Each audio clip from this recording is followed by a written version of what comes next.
আজকে আমরা এমন একটা বিষয় নিয়ে কথা বলবো যা চিরন্তন। জ্ঞান, বিশ্বাস আর আমাদের প্রতিদিনকার জীবন, এই তিনটের মধ্যে সম্পর্কটা ঠিক কি? চলুন এই ফ্যাসিনেটিং বিষয়টার গভীরে যাওয়া যাক সূরা আল জুমার আলোকে। ভাবুন একবার, সূরাটা শুরুই হচ্ছে কি বিশাল একটা ক্যানভাসে। আসমান আর জমিনে যা কিছু আছে সব কিছুই তার মহিমা ঘোষণা করছে। মানে শুরুতেই আমাদের মনে করিয়ে দেওয়া হচ্ছে যে আমরা এমন এক বাস্তবতার অংশ যা আমাদের নিজেদের অস্তিত্বের থেকেও অনেক অনেক বড়। তো এই যে মহাবিশ্বের প্রশংসার কথা বলা হলো, এখান থেকেই আসলে মূল আলোচনার ভিত্তিটা তৈরি হচ্ছে। এখানে দেখুন 4টা বিশেষ গুণের কথা বলা হয়েছে। তিনি সার্বভৌম, মহাপবিত্র, মহাপরাক্রমশালী এবং প্রজ্ঞাময়। এই 4টা স্তম্ভের ওপরেই কিন্তু পুরো সূরার মেসেজটা দাঁড়িয়ে আছে। এটা আমাদের বুঝতে সাহায্য করে যে আমরা আসলে কার কথা শুনছি, কার সাথে সংযোগ স্থাপন করতে চলেছি। আচ্ছা, তো মহাবিশ্বের বিশাল প্রেক্ষাপট থেকে এবার ফোকাসটা আসছে সরাসরি মানুষের দিকে। এখানে আসছে হেদায়েত বা ঐশ্বরিক নির্দেশনার ধারণা, যা মানবতার জন্য একটা উপহারের মতো।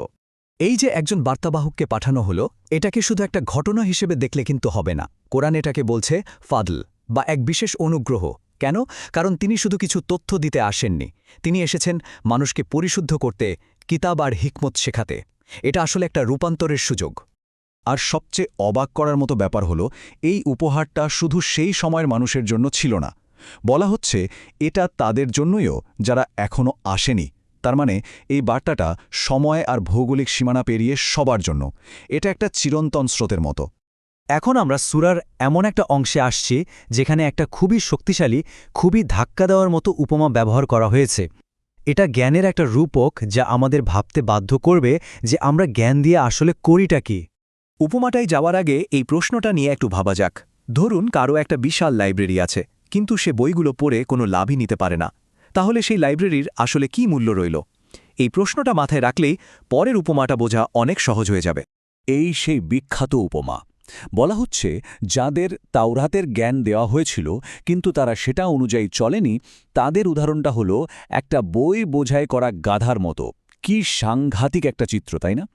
গাধাটা বইয়ের বোঝা বয়ে বাড়াচ্ছে, কিন্তু বইয়ের ভেতরে কি আছে তা সে জানে না। মেসেজটা একেবারে পরিষ্কার। জ্ঞান থাকা এক জিনিস, আর সেই জ্ঞানকে কাজে লাগানো, সেটাকে ধারণ করা সম্পূর্ণ আর এক জিনিস। এই স্লাইডটা দেখুন, পার্থক্যটা খুব সুন্দরভাবে দেখানো হয়েছে।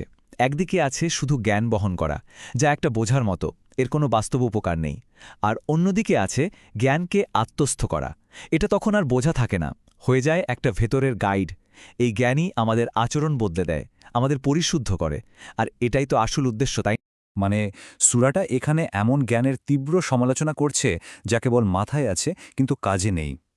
উপলব্ধি বা প্রয়োগ ছাড়া জ্ঞান অর্থহীন। সোজা কথায়, পবিত্র জ্ঞান পাওয়ার সাথে একটা বিরাট দায়িত্বও চলে আসে। সেই জ্ঞান যদি আমাদের ভেতরটাকে বদলাতে না পারে, তাহলে ওই বই বহনকারী পশুর সাথে আমাদের আর কী বা তফাৎ থাকলো? আচ্ছা, জ্ঞানকে যদি কেউ আত্মস্থ না করে তাহলে তার পরিণতি কি? সূরাটি এবার সেই দিকে যাচ্ছে। এখানে আসছে বিশ্বাসের এক কঠিন পরীক্ষা, সত্যের এক চ্যালেঞ্জ। চ্যালেঞ্জটা দেওয়া হচ্ছে তাদের যারা দাবি করে যে তারা ঈশ্বরের খুব কাছের বা বিশেষ অনুগ্রহপ্রাপ্ত। তাদের দাবির সত্যতা যাচাই করার জন্য বলা হচ্ছে, ঠিক আছে, প্রমাণ দেখাও। আর সেই প্রমাণটা কি? বলা হচ্ছে, তাহলে তোমরা মৃত্যু কামনা করো যদি তোমরা সত্যবাদী হও। এটা একটা সাংঘাতিক কথা। এর পেছনের যুক্তিটা খুব সরল।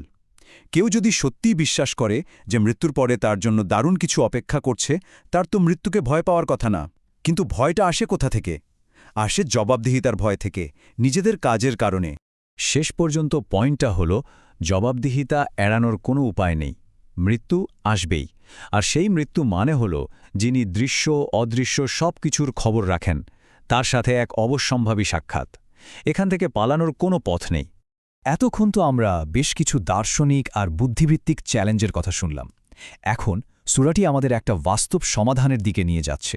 প্রশ্নটা হলো, এই আধ্যাত্মিকতা আর আমাদের রোজকার জীবন, এই দুটোকে একসাথে মেলানো যায় কিভাবে?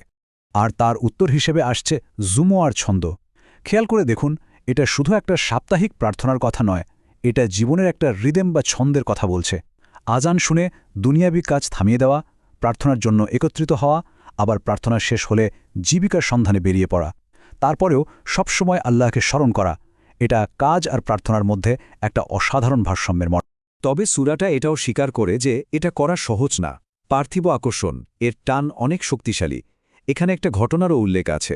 যখন একটা বাণিজ্যিক কাফেলা দেখে প্রার্থনারত কিছু মানুষের মনোযোগ অন্যদিকে চলে গিয়েছিল। ব্যাপারটা খুব রিলেটেবল না? আমাদের এই মনোযোগ ধরে রাখার সংগ্রামটা কিন্তু আজকের নয়, এটা চিরন্তন। এখানেই আসে অগ্রাধিকার ঠিক করার প্রশ্নটা। একদিকে আছে ব্যবসা, বিনোদন, এই সব দুনিয়াবী আকর্ষণ যা খুবই সাময়িক, ক্ষণস্থায়ী, আর অন্যদিকে আছে স্রষ্টার কাছে যা কিছু রয়েছে যা উত্তম এবং চিরস্থায়ী। আমাদের বেছে নিতে হবে এই দুটোর মধ্যে। এবং সূরাটা শেষ হচ্ছে এই সিদ্ধান্তমূলক কথাটা দিয়ে, আল্লাহর কাছে যা আছে তা ব্যবসা বা খেল তামাশার চেয়ে অনেক উত্তম, আর আল্লাহই তো সর্বোত্তম রিজিকদাতা। মানে অগ্রাধিকার কোনটা হওয়া উচিত তা নিয়ে আর কোনো সন্দেহের অবকাশই রাখা হচ্ছে না। চূড়ান্ত আশ্রয় আর প্রতিদান তো তার কাছ থেকেই আসবে। তাহলে পুরো আলোচনা শেষে একটা প্রশ্ন থেকেই যায়। আজকের এই যুগে যেখানে প্রতি মুহূর্তে আমাদের ফোনে নোটিফিকেশন আসছে, চারদিকে অফুরন্ত ব্যবসা আর বিনোদনের হাতছানি, এই সময় আমাদের জন্য সেই নামাজের আহ্বান কোনটা? কোন জিনিসটা আমাদের এই সব ডিস্ট্র্যাকশন থেকে কিছুক্ষণের জন্য থামিয়ে দিয়ে জীবনের আসল ভারসাম্যের কথা মনে করিয়ে দেয়? এটা সত্যি ভাবার মতো একটা বিষয়।